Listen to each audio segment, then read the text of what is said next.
Welcome. This is David Boles, Human Meme.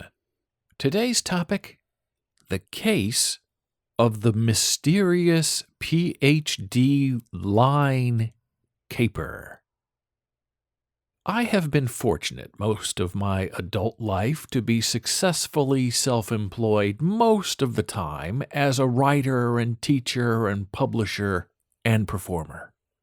I have such an odd view of life and an incomprehensible aesthetic to many others that I've always found it better to try to go my own way in life than to follow others in another day. I've also been lucky to set my own dreams and schedules and productions, and I've been fortunate enough to meet them all.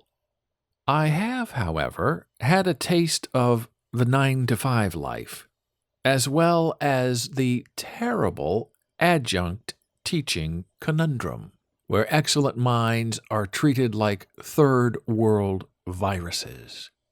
Many of my friends and associates share their nightmare tales of bad bosses who actively seek to sabotage them by privately building them up only to tear them down later in public.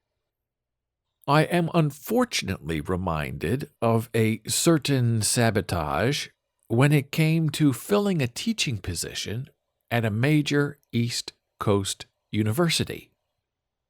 The sabotage was intricately designed, in secrets, in the mist, layer upon layer, and I was a minor player in the matter, but a major observer. Our direct department chair was surprised to learn one day from his dean that we were all getting a new line for the department. A new line meant a new full-time position was being, miraculously it seemed, created, for some reason, in the midst of a bad economy, a terrible university budget crunch, and programs were routinely getting cut and canceled and whittled away and never expanded. The resounding, joyful holler in the department, more people means more power, was palpable, and many adjuncts lined up to apply for this new full-time position, including me. Even though I knew I would not get that job, because my terminal degree was an MFA, a Master of Fine Arts. And those sort of schools want PhDs on permanent faculty lines because they theorize it enhances school and departmental reputation. Or so they say. You can certainly get hired on a full-time line without a PhD from a major university if you're famous enough in the real world, and that means winning major prizes like Pulitzers and Grammys and Tonys and Nobels. The person we all thought would get the job, take the line, was a guy who'd been adjuncting part-time teaching in the department for about 8 years. He had a PhD, and he was always on campus, it seemed 24/7, working on research, supporting students.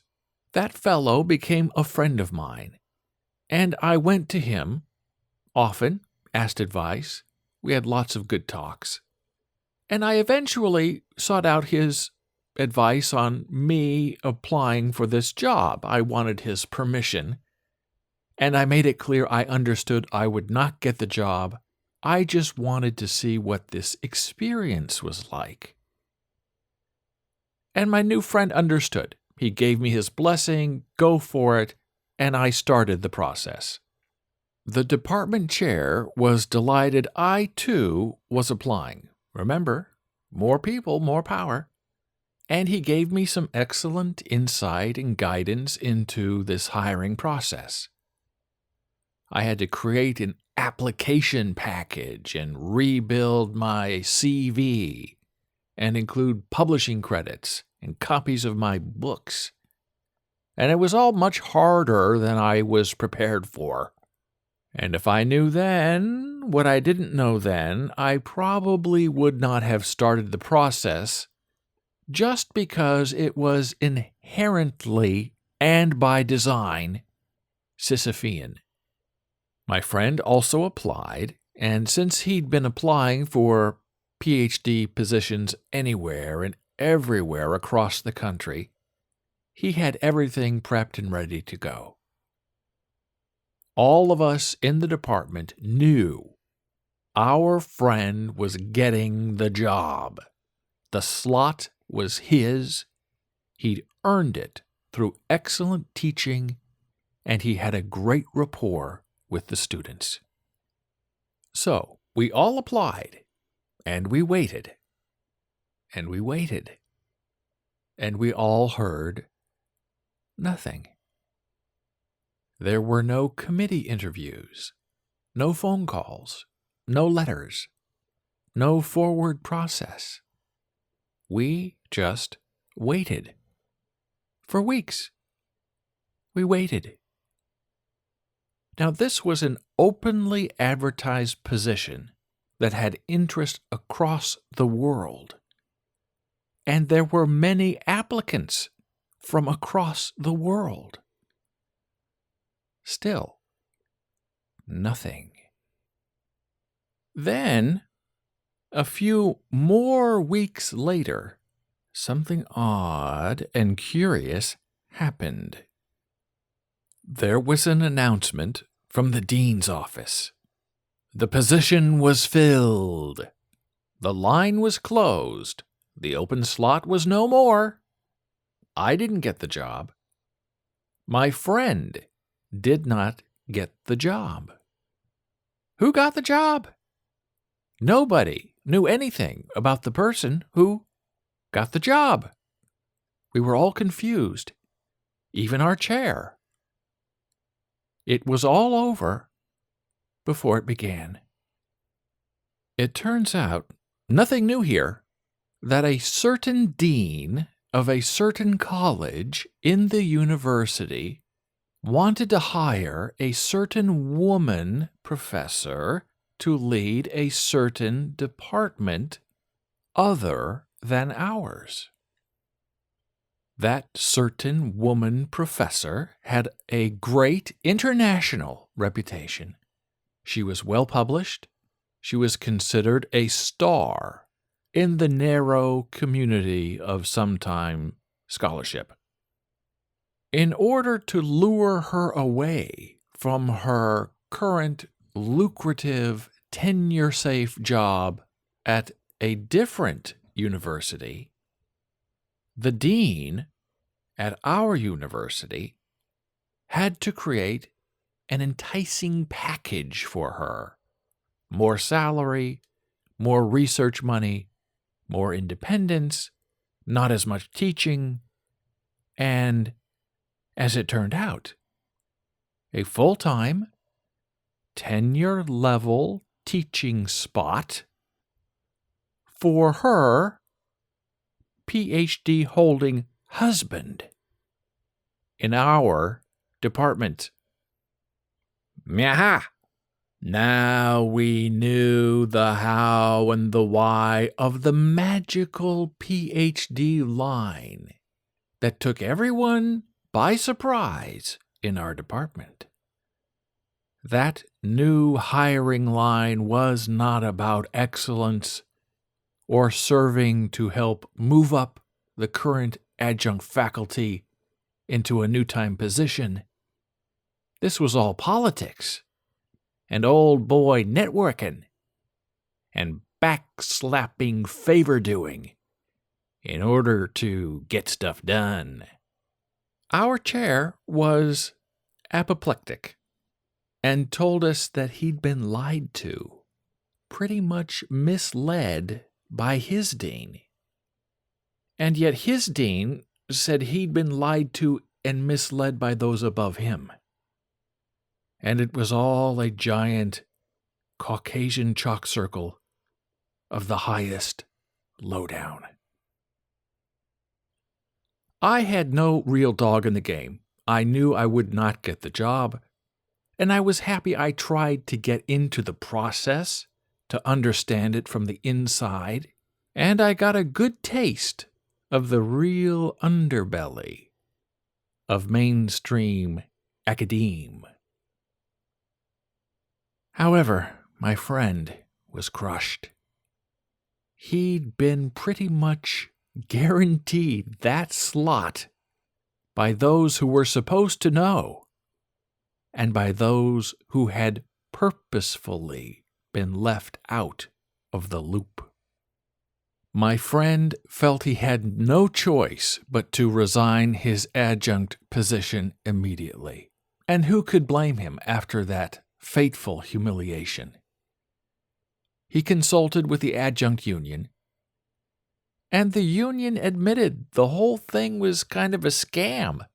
It, was a setup, a stink bomb, and that the hiring was a closed and not open process, probably in violation of state law, but the union said that can sometimes be wrangled if a proper emergency hire is set up under state law rules.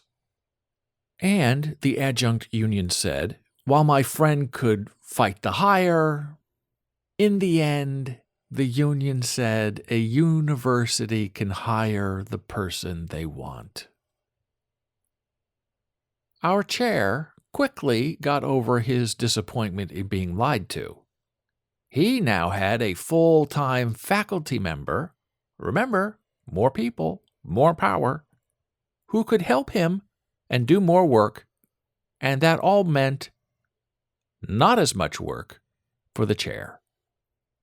But the chair did our disappointed friend a solid and offered him summer teaching work for the next couple of years so he could hit the magical and very important 10-year mark working as an adjunct in the state university system.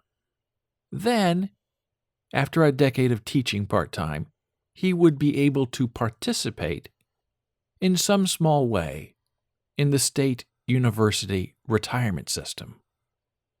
My friend eventually took the offer to keep his retirement status alive, the right decision to my dismay, because the new full-time guy took over most of the regular semester adjunct teaching slots, and the summer adjunct work I was doing was now taken by my friend.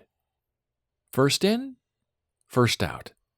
Except when the dean's dean decides to hire your wife. Academia is just as cutthroat as Wall Street, except the rewards are not as good and the sex is better. But there's no greater honor in a PhD over a GED or in intellectual discourse versus a street corner hobnob. We are all of us in the same muck of humanity.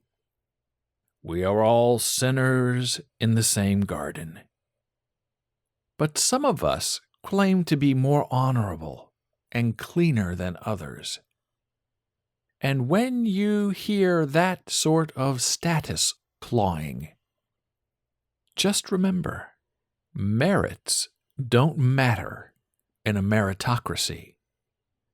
Only who you know matters, and who wants you more matters more.